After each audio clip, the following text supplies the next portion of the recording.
Estamos siguiendo la lectura de la traducción del libro El Testigo Viviente. Y el título de hoy es Los 10 Mandamientos No Suprimidos, escrito por J.H. Wagoner. J.H. Wagoner existió de 1820 a 1889. Era editor en una pequeña ciudad en Wisconsin, cuando aceptó el mensaje del advenimiento. 2 años después, en 1854, se convirtió en ministro. En 1875 se fue a California con el pastor y la hermana White. Se unió al evangelismo con los pastores J.N. Loughborough y D.M. Cartwright y se convirtió en el editor de Señales de los Tiempos, un puesto que ocupó hasta 1887, cuando fue a Basilea, Suiza, a participar en la publicación. Murió allí 2 años después.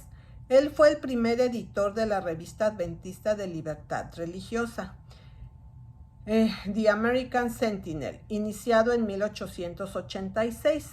Además de sus artículos para Señales y otros periódicos, el pastor Wagoner escribió folletos sobre el espiritismo, la era venidera y la expiación. Expandió el último de estos para un libro de 400 páginas, Del Edén al Edén. Se completó apenas antes de su muerte. Señales de los Tiempos, 16 y 23 de agosto de 1877. ¿Son los 10 mandamientos o parte de ellos vinculantes para los cristianos? Un amigo nos ha enviado un artículo bajo el encabezado anterior en el Advent Herald, republicado en el periódico Discípulo, conocido como Campbell, en Ohio, con una solicitud de que pueda ser revisado.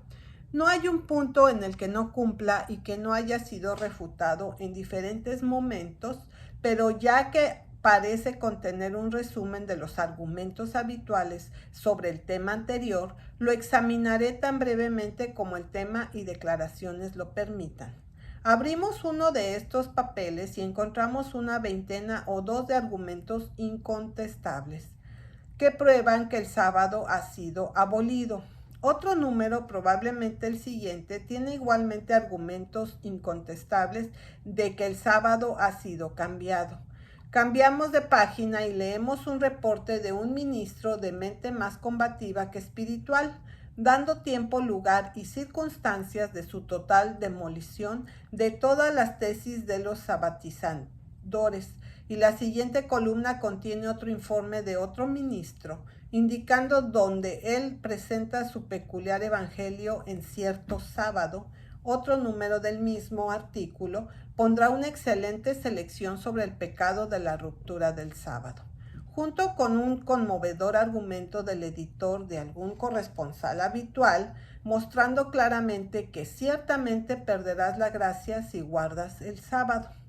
Abrimos el Advent Herald y encontramos en él el anuncio de un libro a la venta en esa oficina, cuya propuesta es: está claramente probado. Estas son las palabras al mostrar que los 10 mandamientos han sido cambiados o completados en la dispensación cristiana. ¿Acaso son sinónimos los términos cambiados o completados de los 10 mandamientos? ¿Significan lo mismo? Si es así, ¿cuántos cambios necesitaron para completarlos? ¿En qué parte de la Escritura podemos encontrar que estaban incompletos en el momento en que fueron dichos por la voz de Dios hasta el comienzo de la dispensación cristiana? Y viendo que eran obligatorios antes de esta dispensación, es debido a que ahora que han sido completados, ninguna parte es obligatoria para nosotros. Y si esta es la razón, es realmente muy extraña. A medida que el artículo en cuestión procede a rechazar la consulta colocada a la cabeza e intenta mostrar que ninguna parte de los 10 mandamientos son obligatorios para el cristiano, primero echaremos un vistazo brevemente a esa ley y al hacerlo determinaremos en qué particular esta debe cambiarse para que sea completada. No tendrás dioses ajenos delante de mí. ¿Esto ha sido cambiado? ¿Y cómo? ¿Es esta parte obligatoria para los cristianos? Lector, necesitamos agotar su paciencia para citar en orden las prohibiciones de idolatría, blasfemia, asesinato, adulterio, hurto, falso testimonio, etc., para mostrar la tendencia de tales argumentos. ¿Alguno de estos ha cambiado? ¿Necesitan algo para hacerlos completos? ¿O no? Era solo el cuarto mandamiento que necesitaba cambio para completarlo. Bien, ¿en qué estaba incompleto? Contenía un deber específico, expresado claramente. Hasta ahora estaba completo y no podía ser mejorado. Dice que el séptimo día es el sábado o el descanso del Señor, lo cual es verdad. Dice que Dios hizo el cielo y la tierra en 6 días y reposó y santificó el séptimo día. Todo esto es cierto y no se puede cambiar sin ser traído en conflicto con la verdad. Y es toda la verdad relativa a las obras realizadas y hechos existentes, por lo que no se apoyan en contingencias o eventos futuros. Nada podría hacerlo más completo. Pero pasaremos al argumento de la pregunta anterior, que se abre de la siguiente manera. Respondemos, número 1. Ellos eran parte del pacto nacional de Dios con los judíos y no obligaban a ningún otro pueblo o personas a menos que hubieran sido circuncidados y adoptados en la nación judía. El no es la respuesta a la pregunta. ¿Era malo para naciones o personas fuera de Israel adorar ídolos, blasfemar, matar, cometer adulterio, etcétera? En absoluto, según esa teoría. Si ellos optaban por circuncidarse y ser adoptados en la nación judía, entonces estas cosas estarían mal para ellos. De otro modo, no. Pero apliquemos algunas escrituras a este razonamiento. Esta declara que los 10 mandamientos, cada parte, son obligatorios solo sobre aquellos que son circuncidados y adoptados en la familia de Israel. Bueno, Pablo muestra que los cristianos ocupan esa misma posición que la de ellos que están circuncidados. Veamos Colosenses 2:11. Ellos son el Israel adoptado. Vea Efesios 2:11. Vosotros, convertidos al cristianismo, eran en el tiempo pasado gentiles, extranjeros de la mancomunidad de Israel. Versículo 12. Pero ahora no son más extraños y extranjeros. Versículo 19. Sino compañeros herederos y del mismo cuerpo. Efesios 3:6. Ver también Romanos 2:28 y 29. Hay muchos que son de la sinagoga de Satanás que dicen ser judíos y no lo son, pero mienten. Apocalipsis 3:9. A quien los comentarios de Pablo sobre el verdadero Israel de Dios no se aplicará. Todavía ocupan terreno pagano y en este terreno reclaman la exención de los mandamientos de Dios. Pero hay otro testimonio del apóstol Pablo que corta incluso esta endeble afirmación de aquellos que son incircuncisos de corazón y de oídos, y todavía son gentiles en la carne. Verdaderamente le dice al judío que la circuncisión es provechosa solo si guardan la ley, pero si eres un infractor de la ley, tu circuncisión se convierte en incircuncisión. Es decir, se paganizan a sí mismos al violar la ley, se rebajan al nivel de los gentiles que obraron abominaciones a los ojos de Dios.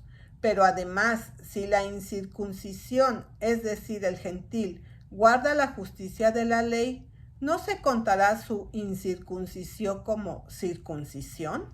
Es decir, si guarda la ley, aunque sea incircunciso, será aceptado ante los ojos de Dios, así como que estuviera circuncidado.